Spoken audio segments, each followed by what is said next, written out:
Olá pessoal, bom dia. Meu nome é Daniele, tenho 23 anos, faço parte da Paróquia Santa Rita de Cássia, sou da Missão Católica Servos do Amor e também sou ministra da Eucaristia da nossa paróquia. Estou aqui hoje para partilhar com vocês por um breve momento sobre o meu testemunho, né? Sobre a minha história dentro da igreja, a minha história com Cristo. Não será muito longo, assim eu espero. Espero que as minhas palavras, mesmo que simples, mesmo que meu testemunho seja um testemunho simples, possa de alguma maneira fazer com que vocês se sintam mais amados por Deus.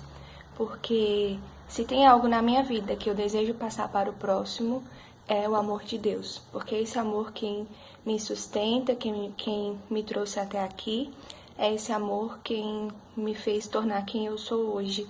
Então eu também desejo para todas as pessoas que sejam atraídas e conquistadas por este amor de Deus. Então vamos lá. Eu nasci e fui criada numa família católica, então desde criança sempre fui católica. Porém, era aquela família católica que a gente já está acostumado, sabe? Todo mundo é católico, mas não tem uma constância na igreja, enfim. A gente não tinha o costume de ir à missa todos os domingos, mas fui inserida na iniciação cristã, então fui batizada, fiz minha primeira comunhão, tudo certinho, porque a minha família já vinha dessa tradição, né? Vamos dizer assim. Mas aí, quando a minha adolescência começou, ainda lá por volta dos 11, 12 anos, eu entrei num grupo de jovem chamado JUAC, lá do Mestre Darmas. E lá foi onde eu tive verdadeiramente o meu primeiro encontro com Deus. Apesar de Deus estar sempre presente na minha história desde criança, hoje eu consigo perceber sinais de Deus na minha vida desde quando eu nasci, mas nesse momento foi onde eu me encontrei com Deus, onde eu conheci de fato o quão grande era o seu amor por mim. Foi através desse grupo de jovens, né, um grupo voltado à renovação carismática, e lá a gente fez um retiro de 3 dias, chamado Abraço de Pai, e foi onde eu conheci a Deus e me decidi por Deus, né? E aí eu comecei a caminhar na minha vida dentro da igreja, mais certinho, e aí eu fiz o crisma, participava do grupo como um todo, e fui me aprofundando nos conhecimentos da igreja, naquilo que a igreja tinha a me ensinar, e também no amor de Deus como um todo. Depois disso, passou um tempo, né? Eu conheci a Paróquia Santa Rita, porque eu já conhecia, na verdade, mas eu não frequentava muito a Paróquia Santa Rita, porque eu morava aqui mais perto dela. Então, era mais fácil para mim começar a frequentar a Santa Rita do que ter que ir lá pro Mestre Darmas sempre. E aí foi onde eu conheci o JUAD na época, né, que hoje é a Missão Católica Servos do Amor. E foi uma experiência muito boa também, comecei a participar do grupo, e logo depois, assim, de alguns meses que eu já estava no grupo, eu já comecei a assumir algumas responsabilidades lá dentro. Era um grupo que ainda estava em formação, começando a crescer, então eles ainda precisavam de muita ajuda. Não que eu tinha muita coisa a oferecer, eu era uma menina de 14 anos, mas faz parte da minha personalidade, do meu temperamento ser mais, ter esse espírito de liderança, de querer assumir, de querer estar à frente. Então eu deixei o meu jeito de ser, vamos dizer assim, poder colaborar de alguma maneira para o crescimento do grupo, e ao mesmo tempo eu também ia crescendo junto na minha fé, na minha maturidade. Apesar de ser muito nova, né, eu ia ficando mais madura com as experiências que iam sendo me proporcionadas dentro do JUAD. E foi lá, na verdade, um pouquinho antes do JUAD, que eu conheci o Gustavo. O Gustavo é meu esposo, mas nós começamos a namorar quando eu tinha 15 anos. Então, foi um pouquinho antes, lá no Joac ainda, nós fizemos o Abraço de Pai juntos, fomos da mesma equipe e começamos ali uma amizade. Por influência do Gustavo, até que eu vim muito para Santa Rita, vim para o Joade, porque foi ele quem começou o grupo. Então, por influência dele, eu vim também para cá, né, para nossa paróquia. E aí, a gente começou uma amizade muito bonita, enfim. E depois de um tempo, nós começamos a namorar. Dentro da paróquia mesmo, né, dentro do grupo, nós dois continuamos dentro do grupo. E começamos esse caminho de namoro, que aí entra também uma parte muito importante da minha vida, né? Desde quando a gente começou a namorar, a gente se decidiu por viver a castidade dentro do namoro,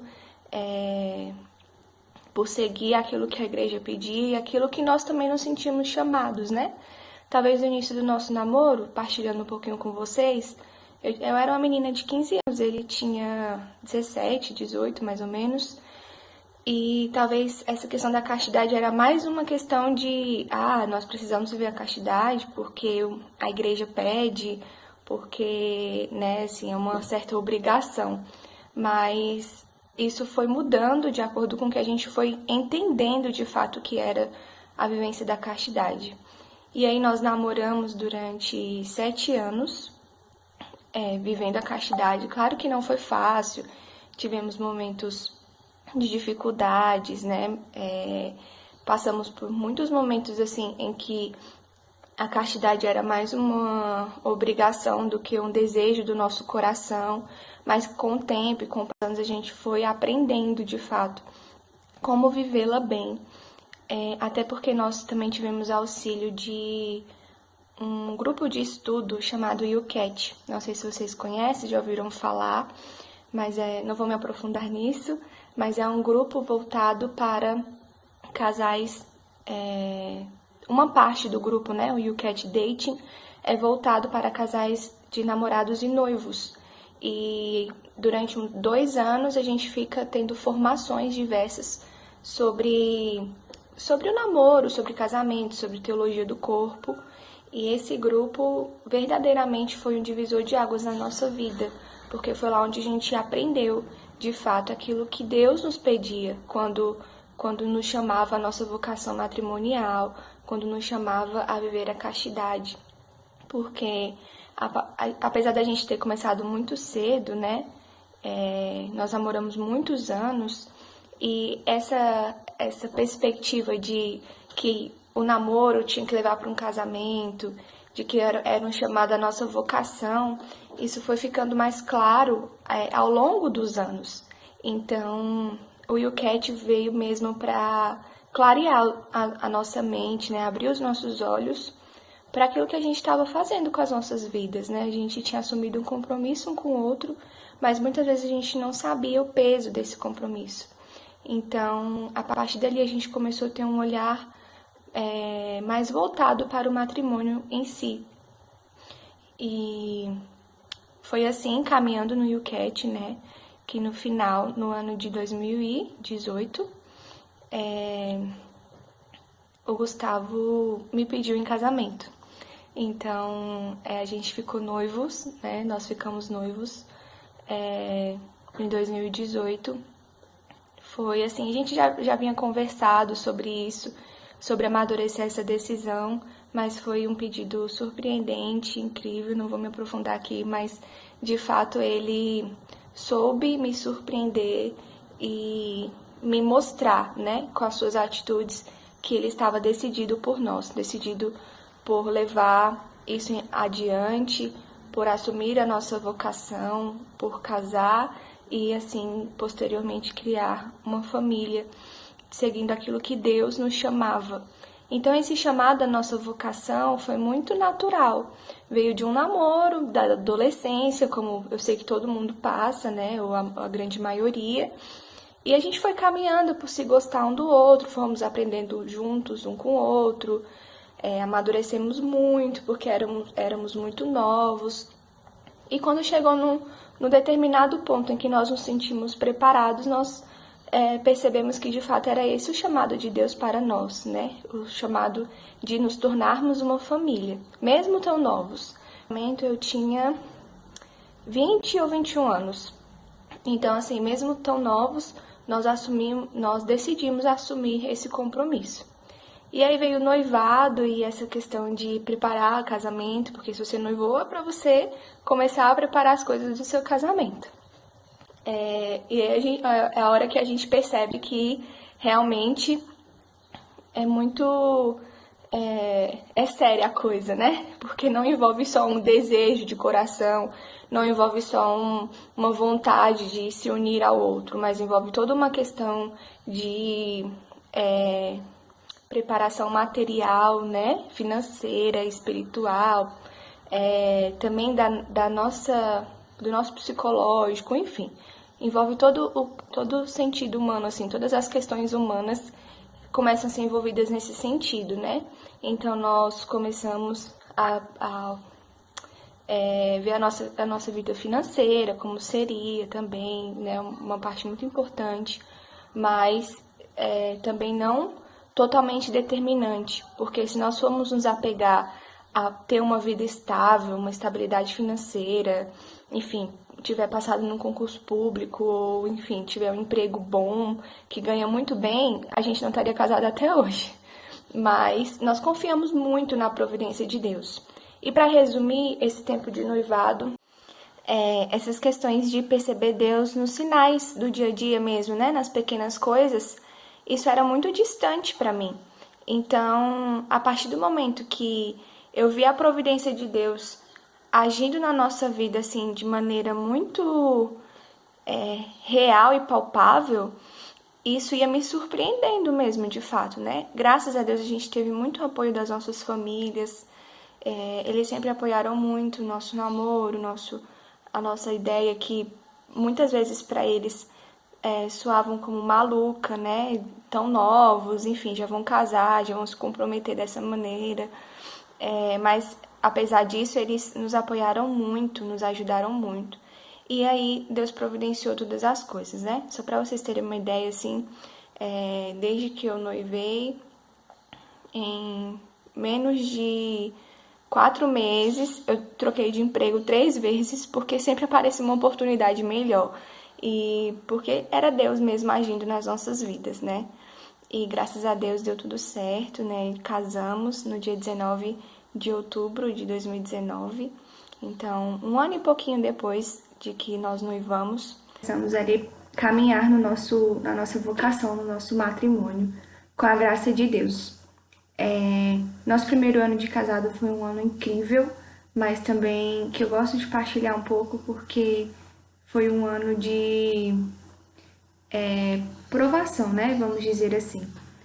Casamos e logo em seguida, de 4 a 5 meses depois, o Gustavo foi mandado embora do emprego dele.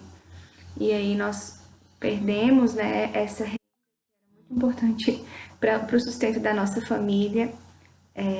Eu trabalhava também, com a graça de Deus, graças a Deus, né? Eu trabalho, na verdade. E então nós ficamos vivendo um tempo durante 7 meses somente com a minha renda, né? Foi bem quando começou a pandemia, e aí ele foi mandado embora, e aí ele ficou um bom tempo sem conseguir nada, porque, enfim, tava tudo fechado, ninguém tava contratando ninguém, enfim. Passamos por essa provação. Que não digo que foi, assim, a pior coisa do mundo, mas veio mesmo para nos ensinar, né? Para nos mostrar o compromisso que nós estávamos assumindo, porque não podíamos mais voltar para casa dos nossos pais, não podíamos falar, ih, não deu certo, cancela, vamos cada um para sua casa, quando a nossa vida financeira estiver melhor a gente volta. Não, a gente tinha que assumir mesmo aquilo que nós prometemos um ao outro e a Deus diante do altar. Então nós vivemos esse tempo, né, um pouco mais difícil, um pouco mais de luta, assim, de conseguir conciliar tanto a adaptação ao casamento, a rotina de uma casa, né, de ser responsável por um lar e também de ter essa vida financeira independente, enfim, de uma adaptação de uma vida adulta, de uma vida independente, sem o seu pai e a sua mãe ali por perto de você. No nosso caso, né, essa foi a nossa experiência. Mas, com a graça de Deus, em agosto de 2019, de 2020, né, na verdade, quando a gente estava quase completando um ano de casado, o Gustavo conseguiu um emprego novamente, né, e aí as coisas começaram a melhorar um pouco para nós nesse sentido. E uma coisa que eu esqueci de falar no início, desde quando nós nos casamos, nós nos comprometemos em ser abertos à vida, né? A não usar nenhum contraceptivo para impedir que os nossos filhos viessem quando Deus quisesse nos mandar.